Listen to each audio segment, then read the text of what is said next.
Yeah. Then I had better start the recording, Connie, before I forget again. Um, anyway, I'm Claire Crum. I'm Eden's National Project Associate. Thank you, everybody, for joining us this afternoon. I want to highlight really quickly that this webinar is being recorded. It will be posted to Eden's website and to our YouTube channel later, so feel free to view it later or share it. Please feel free to drop your name and your institution in the chat box so we can get to know each other. Also, the link to the webinar survey is already in the chat, but thank you, Curtis, for pointing out that I forgot to update it to this month's webinar. So I will be dropping another survey link for you. Please fill it out. I can email it out as well. And we really value your feedback for this webinar series. Okay, I will now turn it over to Conne Burnham of University of Missouri to get started. Well, first of all, I have to say thank you to Claire, because if it weren't for Claire, these webinars and all this sort of thing of meeting notices and things like that would never be happening. So anyway, she takes a great load off of the rest of us. So I appreciate Claire and all the things that she's done. I'll introduce myself a little bit. I'm Conne Burnham, University of Missouri Extension, and I'm the Emergency Management Coordinator for the institution, or for Extension Programming.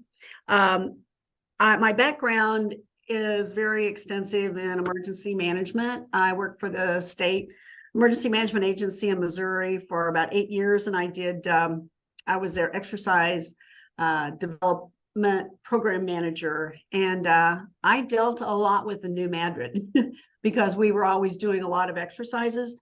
So it's not a new subject to me, and it's just carried forth. I've been involved in the planning committee for the earthquake summit that has been held for the last 5 years in Missouri. And so, I've just continued on with the knowledge that I had and to build on that with the information that I have.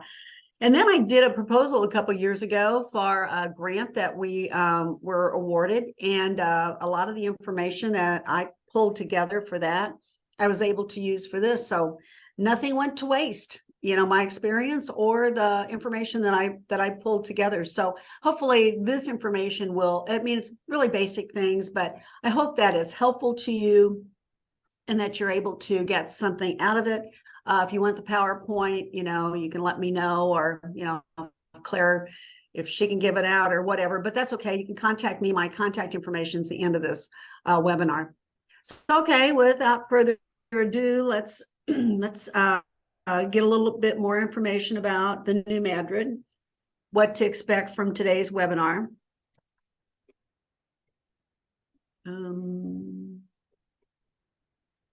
Okay, Claire, I can't get it to move. If you just click the next arrow, or so arrow. There, I'm just not hitting it hard enough. Thank you. Okay, so there's 4 objectives. First of all, I want you to understand the new Madrid Seismic Zone, then the difference between that zone and other seismic zones, understand how those will affect those not only within the zone, but outside. So some of you may not live within the 8 states that are covered. And then understand that what citizens and communities need to do to become more disaster resilient. Okay, let's go for some basic information. It covers 8 states. These are the ones: Alabama, Arkansas, Illinois, Indiana, Kentucky, Mississippi, Missouri, and Tennessee. And it also covers 4 FEMA regions. And so in 4, you've got like Alabama and Kentucky, Mississippi, and Tennessee. In 5, you have Illinois and Indiana. Then in 6, you have Alabama, and in 7, you have Missouri. And Missouri is the one where the epicenter is for the New Madrid. So there's an extensive work that is done by FEMA and with the states in order to get everybody better prepared for this. I've seen the plan that they have developed, and it's quite extensive. So when we talk about being prepared, I'm sure that the other states are working as well on it, and then the regions have to come together. So when you think about 4 states within a region that all have to come together and talk about coordination issues and resources and all of the things that go into that planning. And then you go to the other three regions and say, okay, so this is our plan. What's your plan? What's your plan? What's your plan? And pull all those together. So that's like 8 different state plans. And so a lot of the resources that are going to be needed will be needed in more than one state. So they really have to figure out what kind of resources are we going to share, and what and how are we going to do that. So here's the FEMA region map, and I wanted you to see that. And I chose the one that kind of separates it out. So in your mind, you can look at it and go, oh, okay, well, that's where all of these different regions are, and where they're located. As you can tell, Missouri is, and that's where the regional office is in Kansas City. And it covers Iowa, Nebraska, and Kansas. And of course, they're not associated with the New Madrid directly, but it's a big planning effort on the part of Region 7 for our state. So here's some of the background to it. So the first major seismic activity occurred during the winter of 18, 11, and 12. And the damage was reported as far away as Charleston, South Carolina, and Washington, D.C. So when you hear about that or think about that, that's a pretty extensive travel for these shock waves to move. So at that time, the area was sparsely populated with little infrastructure. And if you think about, 18, 11, and 12, my goodness, the United States wasn't all that old at that time. And so most areas were not populated hardly at all. And so those that were very small rural communities.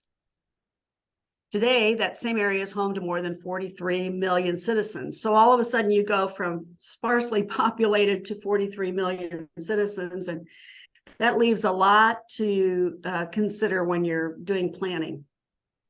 So this is the one thing that I don't know that they really thought much about when they were placing some of these, what they call lifelines. That's what FEMA calls them. But we have critical oil, gas, electric, communications, and transportation lifelines that crisscross the Missouri River. And so the major metropolitan areas of Memphis and St. Louis lie in the heart of those. Now, there's been, discussion about how affected, Memphis will be, and if it will even survive something like this. Who knows? I mean, it's anybody's guess. When it happens, then we'll know. But we know that, St. Louis will be affected as well. It's right along the Mississippi and Missouri rivers. And, it's going to be affected with all the older buildings and things like that that's in there. So St. Louis will definitely not escape damage. So conservative estimates of losses are in the 300 billions. And that was in 2008 when that figure came out. So if you try to even figure out what that would be in today's dollars, it's tremendous, the amount of money that would be spent. So the direct damage to the electrical infrastructure could cause blackouts affecting most of the eastern interconnection. And that's one of the North America's 2 alternating current power grids. And so they talk about how long that would last, as to try to bring that back. Well, that's okay if you don't have any aftershocks, but say you are repairing, and then all of a sudden, you have another aftershock, and it destroys what you've put back. So, you think about what Turkey is experiencing right now. I mean, they're not anywhere close to, they're just doing some emergency repair work, I'm sure. But even that can be crushed in a moment, after another aftershock. And they had another one of those. It was either last night or this morning or something, So, it's a continual situation with them. And then restoring the power grid in regions of the highest, highest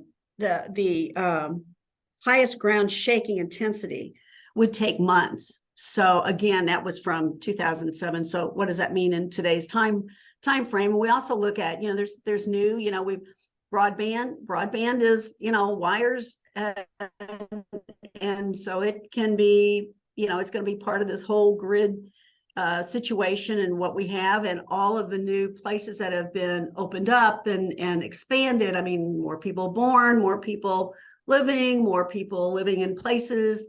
And so it's going to, affect all of us in one way or the other. So earthquakes pose the greatest potential of any no notice single event natural hazard that confronts the nation. I mean, there is nothing that says right now there isn't. We're going to have one of those, and it's coming along. It's not like the Weather Service, that can that can project that. I have heard that there is some things in the works, but really I don't know anything about any of that. I'm not a seismologist and I'm not a geologist, so I can't tell you any of those sort of things and where they are in the work on that. But right now as we are, there's no notice. It's just going to happen if it happens. So in 1977, U.S. Congress enacted the Earthquake Hazards Reduction Act. I think that's when they started to seriously look at what was happening with the possibility of a new Madrid, but probably other earthquakes as well, because there's other faults out there. In '83, the Central United States Earthquake Consortium, which we call CUSEC, was established, and this is to help the 8 states that are listed earlier develop and refine their earthquake plans. And our governmental planning efforts cover 47 counties plus the city of St. Louis. So that's a lot of counties. So let's talk about how that earthquakes are not all the same. It's kind of like, clothes that says it fits most. Well, this probably doesn't even fit most, because there's a major difference in this. So if you even want to snap a picture of this map so you can kind of go back to it as I talk about it, I wanted to give this to you first. There was earthquake that was in 1895, and it was magnitude of 6.8. And then we look over at California to their seismic zone, and they had an earthquake in 1994. It was similar to the magnitude of M 6.7. So anyway, but you see how different it is and how far it's spread out. So let's talk about why some of that is. So first of all, magnitude is the measurement of the earthquake. And while each whole number increase in magnitude represents a 10-fold increase in the measured amplitude, it represents a 32 times more energy release. So every number, like every whole number that goes up, it's 32 times more energy is being released through that time. So it's not a little bit of something that happens when an earthquake gets stronger. It's 32 times more. So as you look at the map of the 2 earthquakes, why is there such a difference in the impact? Because they were about the same magnitude. They weren't a whole lot different. So I call my good friend Jeff Briggs. He's the earthquake manager for the state of Missouri, and I've been working with him the last several years on planning for the summit, but then also I attend all the Seismic Safety Commission meetings, and then I also have him included somewhat in a roundabout way in the grant that we're working on right now. So he had talked about the difference in the soils and things like that. So I went back to him and I said, okay, give me a very, very simple explanation. Simple. And he's not a geologist or a seismologist either, but anyway, he just knows enough about all the things that he's learned through the years. So he said, on the West Coast, you have more mountains and the ground is more broken up. Now, this is so simple. I'm sure that there's a better way of saying this, but I think you get the point at that the waves do not travel as easily through these conditions. So that means it doesn't spread out like on the map, like you see on this, the yellow part of it. It just went that far from the actual epicenter. So on the New Madrid, the ground is flatter and the fault is close to riverbeds. So the waves travel more easily through these conditions. It travels very easily through water. and through. So the riverbeds, so being that's where the fault is, that's why it ends up doing what it did. And if you look again at that picture, you can see how it impacted, all of those kind of states. So I guess my question, about the question of how's this going to affect us? You can kind of look at this and see, it might, if you're in one of those, and even outside of even that, it will have an effect. So, okay, so liquefaction. Liquefaction is something that I knew nothing about until several years ago when I saw Jeff's presentation. And I've been fascinated by it. And then it explains why things look the way they do, buildings behave the way they do because of liquefaction. And I was just reading something about Turkey, and of course they're having liquefaction as well. So I assume that most earthquakes do have this happen. So liquefaction takes place when loosely packed, waterlogged sediments at or near the ground surface to lose their strength in response to strong ground shaking. So it loosens everything up. Liquefaction occurring beneath buildings and other structures can cause major damage during earthquakes. And if you've ever seen pictures of some of the earthquakes in Japan and the buildings are leaning over, that's because of liquefaction, because all of a sudden the support that was underneath of the building was, it wasn't strong enough.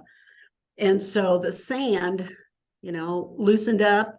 And so therefore it just toppled over. And that's why when we talk about building codes, what is it that we can do to make sure that there are, building codes that will sustain this? And that would be an issue in itself. So if you see a couple of these videos, and I'm going to play these, hopefully.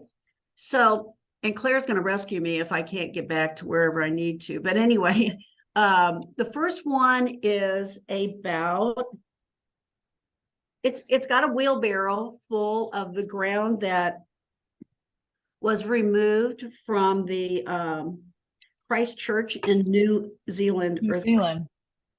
Yep. And so I'm going to play that so that you can see what this looks like. So this is the liquefaction out the back. Dug it out, so you can see across the rosebed, all the sand has just come up out of the ground. And Connie, you need to share your YouTube. Share your screen. No. You'll see this. Goodness. Claire. Do you want me to share it? I can pull it up real quick.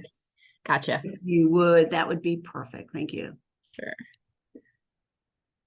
My easy lesson here earlier, obviously.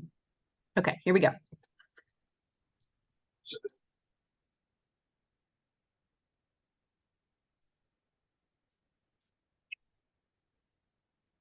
You have the sound?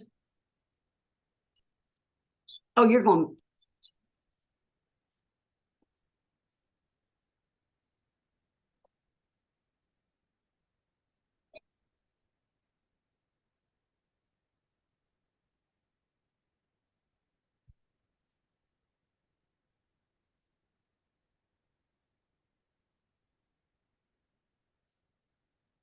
Claire, there's no video. I mean, no audio.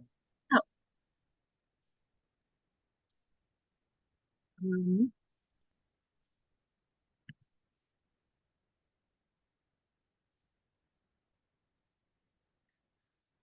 Well, let me just explain what's happening there. So what happened is that they took some of, like I said, the sand and all that was a part of the earthquake, put it into a wheelbarrow and just moved it over some bricks.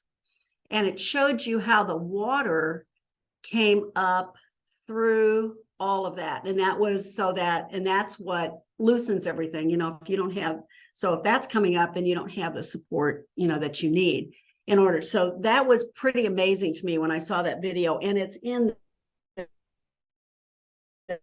this PowerPoint. You're more than welcome to even take a screenshot when we get back to that to that page if you want, or you can just Google it. All you have to do is Google, wheelbarrow of Christchurch liquefaction. It'll come right up. And the second one is one with Japan. And that's, I don't know if we can show that one or not. Yes, I'll pull that one up real quick. Should I try to share? Oh, okay. You're going to do that. Okay, good. Yeah. One moment. Make sure I'm screen sharing. I can do PowerPoints. I can talk all day, but boy, when it comes around to this stuff, sometimes it just doesn't work. Okay, There we go.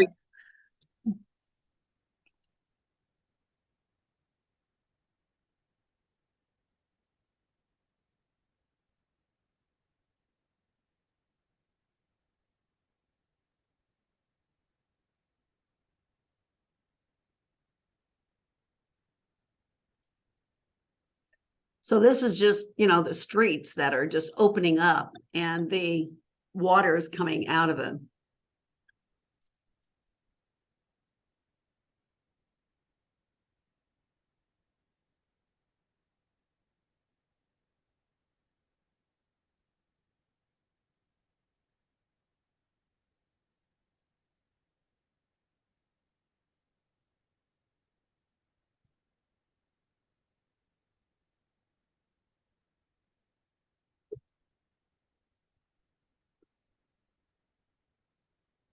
So it looks like a flood.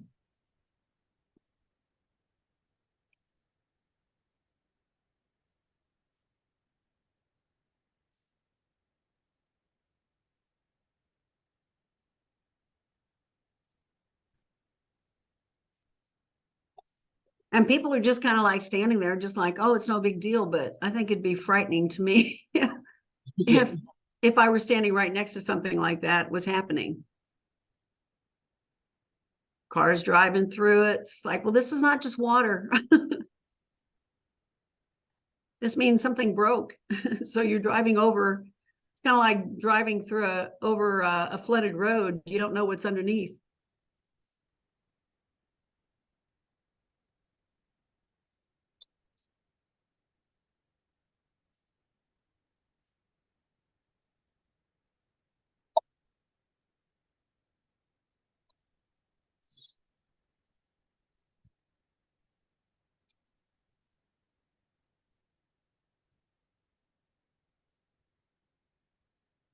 You can see just how the road is moving back and forth.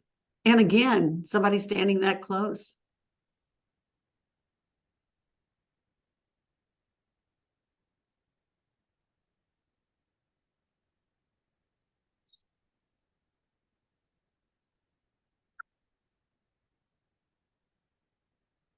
Okay, Claire, we can probably stop that. We'll go back to.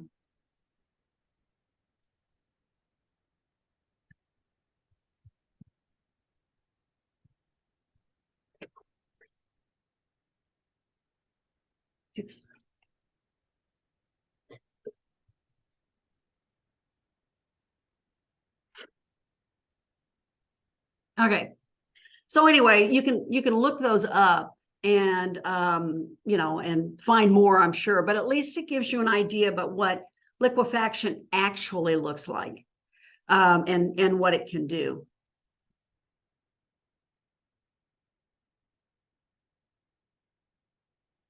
Okay, why won't it?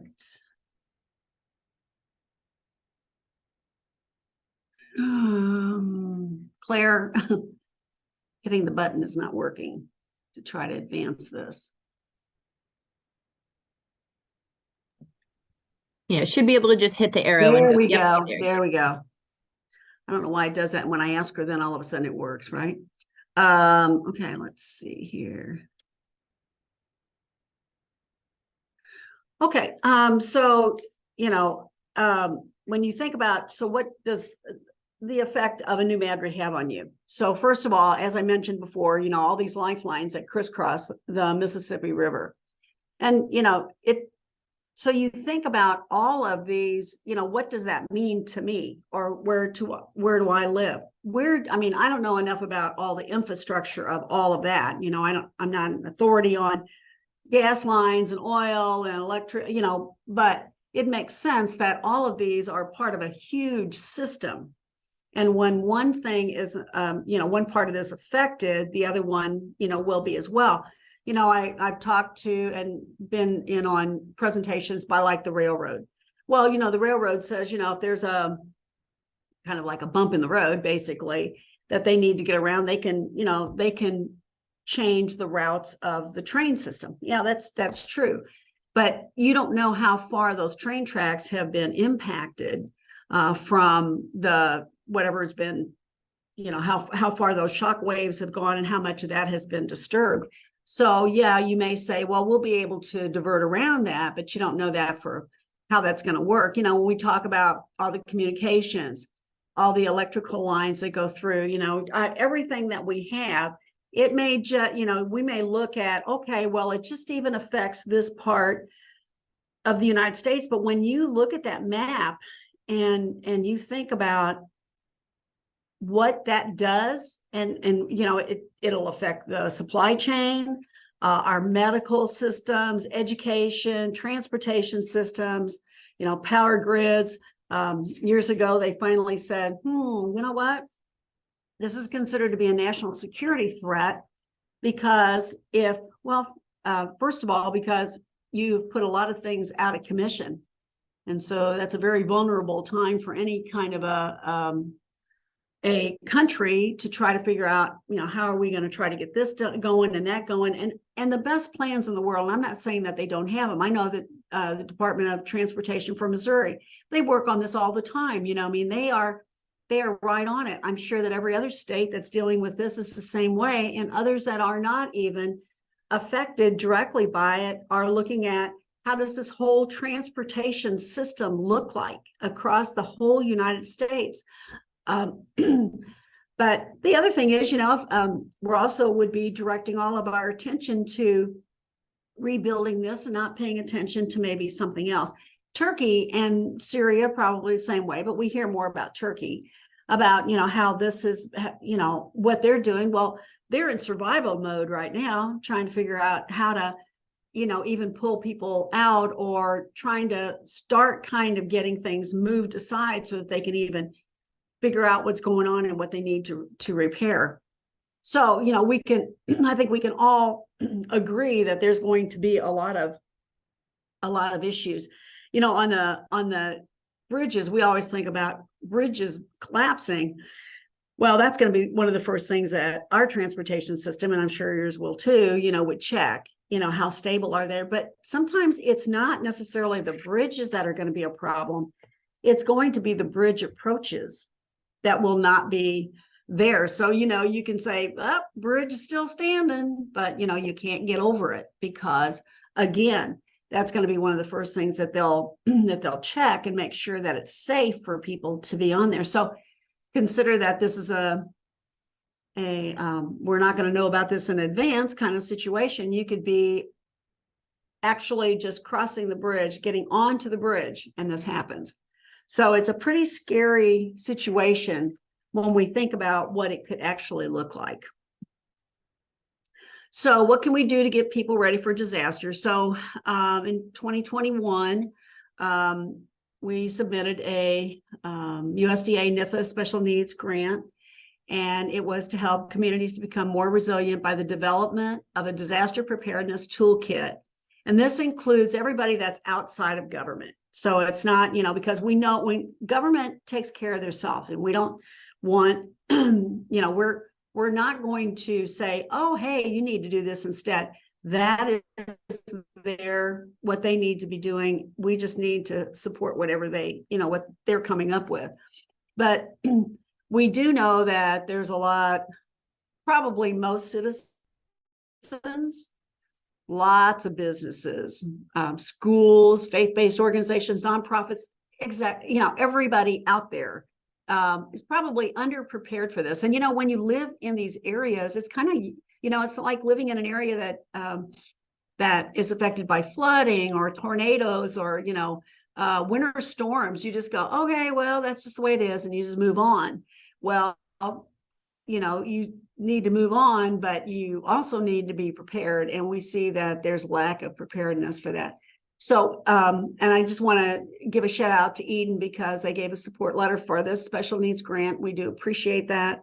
And we're working on that right now. We've got other extension partners that are involved in this at University of Illinois, Mississippi State, and Purdue. So all of us are working together to compile a lot of the resources that are already out there. There's things that we don't need to redo because FEMA's got a lot of things, QSEC, lots of other organizations that are that are government that we would take and use for these kinds of preparedness programs. So anyway, so that will be hopefully we'll get this all done in the next couple of months so we can get at least we'll get the toolkit out there and get it put on our website. And we'll make sure that we can send that through Eden to say, hey, it's available if you guys want to look through it and if there's anything that you want to use. But this is not just about the new Madrid. This toolkit can be used for any hazard and by anyone, and that's what we want you to do. So what can we do? Other things that we can do to get ready for disasters. Remember, we can develop the best information, toolkits, whatever it is that we say, oh, this will help you.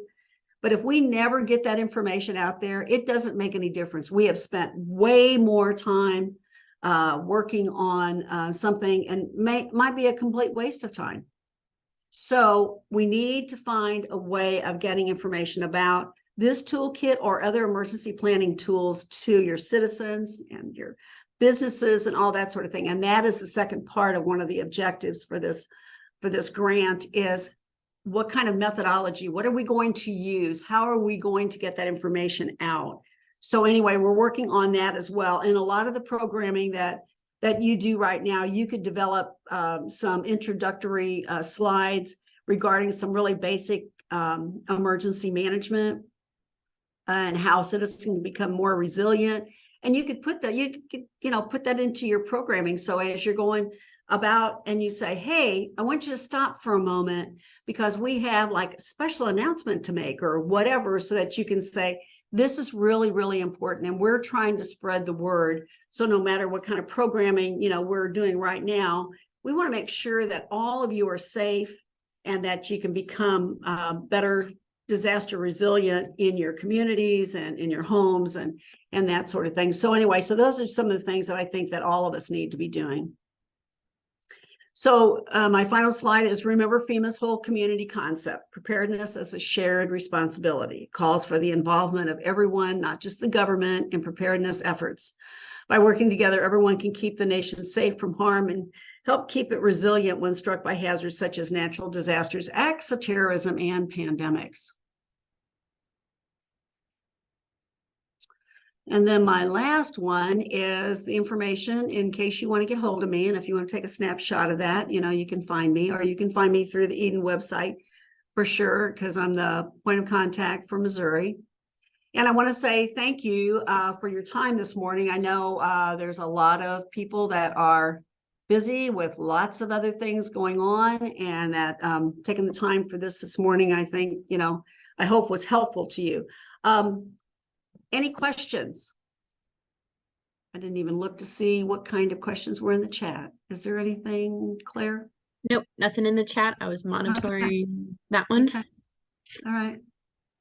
And I have dropped the links to the videos in the chat so you can watch those. I apologize.